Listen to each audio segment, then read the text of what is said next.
So இந்த சாப்டரில் எப்படி வந்து க்ளோன் ஸ்டாம்பிங் டூல் யூஸ் பண்ணுறதுன்னு நான் உங்களுக்கு சொல்லித்தரேன்.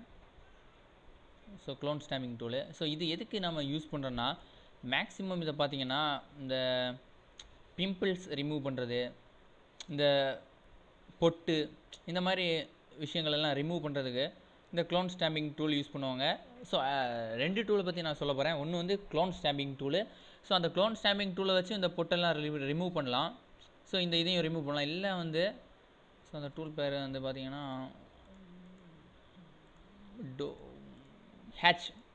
ஹீலிங் ப்ரஷ் யூஸ் பண்ணியும் இதை வந்து நம்ம ரிமூவ் பண்ணிடலாம். ஸோ இந்த க்ளோன் ஸ்டாம்பிங் டூல் மேக்ஸிமம் நம்ம எதுக்கு யூஸ் பண்ணுறோன்னா, இந்த இப்போ எனக்கு இந்த இடத்துல பர்ஸ் வேணாம், இந்த வாட்டர் மார்க் வேணாம், இந்த மாதிரி இடத்துல வந்து நம்ம வந்து க்ளோன் ஸ்டாம்பிங் டூலில் யூஸ் பண்ணலாம். ஸோ ஃபஸ்ட்டு பார்த்தீங்கன்னா, ஸோ இப்போ ஹீலிங் ப்ரஷ் எப்படி யூஸ் பண்ணுறோன்னு நான் இப்போ சொல்லித்தரேன். ஹீலிங் ப்ரஷ் டூலை லான்ச் பண்ணிவிட்டு இந்த இடத்துல வந்துட்டு ஃபஸ்ட்டு வந்து ஒரு சோர்ஸ் டிஃபைன் பண்ணோம். அதாவது ஸ்கின் டோன் என்னென்னு நம்ம டிஃபைன் பண்ணுறோம்.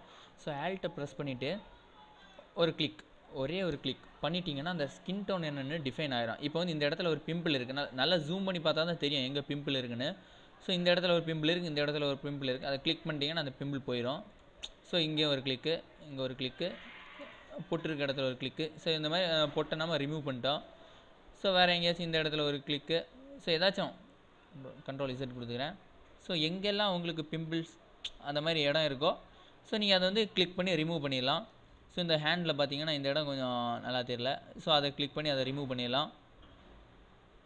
ஸோ மற்ற மாதிரி எல்லாமே பர்ஃபெக்டாக இருக்குதுன்னு நினைக்கிறேன். ஓகே, ஸோ அடுத்து பார்த்தீங்கன்னா இதை இப்போ எப்படி ரிமூவ் பண்ணலாம் அப்படின்னு பார்த்தீங்கன்னா, ஸோ இதுக்கு க்ளோன் ஸ்டாம்பிங் டூலை யூஸ் பண்ணிக்கிறேங்க. க்ளோன் ஸ்டாம்பிங் டூலை யூஸ் பண்ணிவிட்டு, ஸோ ஆக்சுவலாக நான் இதெல்லாம் ஃபுல் என்னென்னா ப்ராக்டிக்கலாக நீங்கள் பார்க்குறீங்க எது எப்படி யூஸ் பண்ணுறது அப்படின்ட்டு. இப்போ க்ளோன் ஸ்டாம்ப் டூலை யூஸ் பண்ணிவிட்டு, ஸோ இந்த ஸ்கொயர் ப்ராக்கெட், க்ளோஸ் ப்ராக்கெட் இது ப்ரெஸ் பண்ணிங்கன்னா சின்னதாகவும் பெருசாகும். ஸோ இப்போ ஃபஸ்ட்டு ஆல்ட்டை கிளிக் பண்ணிவிட்டு அதாவது க்ளோன் ஸ்டாம்பிங் எப்படி ஒர்க் ஆகுதுன்னு பார்த்தீங்கன்னா, இந்த இடத்துல இருக்கிறத வந்து நம்ம அப்படியே காப்பி பண்ணி கீழே கொண்டு வந்துடும். ஸோ அதனால் இந்த இடத்துல வச்சு ஆல்ட்டை கிளிக் பண்ணிவிட்டு ஒரு ஆல்ட்டை கிளிக் பண்ணிங்கன்னா உங்கள் கர்சர் வந்து, அதாவது அந்த பாயிண்ட் வந்து ஒரு பாயிண்ட்டாக வரும். சென்டர் பாயிண்ட் மாதிரி ஒரு பட்டன் வரும். ஸோ அதில் ஒரு கிளிக் பண்ணிவிட்டு, ஸோ கொஞ்சம் கொஞ்சமாக அப்படியே கிளிக் பண்ணி ட்ராக் பண்ணிங்க. அப்படியே கொஞ்சம் கொஞ்சமாக கிளிக் பண்ணி, ஸோ மேலே கிளிக் பண்ணி கீழே அப்படியே ட்ராக் பண்ணிட்டு வரீங்க.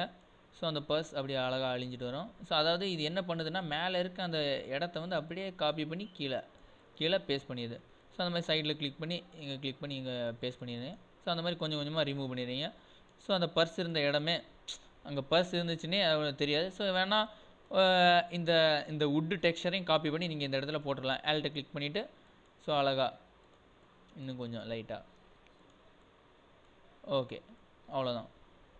ஸோ இப்போ அந்த இடத்துல ஒரு பர்ஸ் இருந்துச்சுங்க, ஒரு அடையாளமே கிடையாது. அதே மாதிரி இந்த இதையும் எடுத்துடலாம். ஸோ ஃபஸ்ட்டு லான்ச் பண்ணிவிட்டு ஆல்ட்டை கிளிக் பண்ணிவிட்டு கீழே ப்ரெஸ் பண்ணிவிட்டு, ஸோ இந்த மாதிரி ரிமூவ் பண்ணுறீங்க.